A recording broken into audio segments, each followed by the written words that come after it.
Ringrazio tutti i veneti e le venete che mi hanno votato, 1 su 2 ha scelto noi.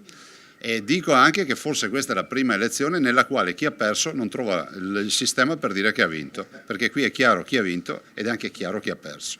Adesso che cosa mettere a punto a livello di programmi? Ma noi abbiamo un programma di 186 pagine che io di nascosto ho depositato ancora 40 giorni fa alla Corte d'Appello in tribunale. Non era obbligatorio, ma ho voluto metterlo agli atti.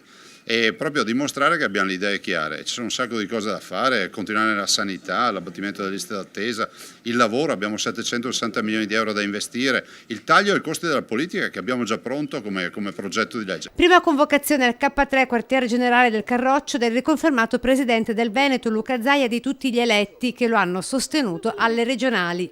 L'incontro ieri sera. È una bella soddisfazione, devo ancora metabolizzare e adesso si parte carichi e pronti a lavorare per il governatore. Siamo veramente tanti, siamo una squadra grande, variegata e completa, oserei dire.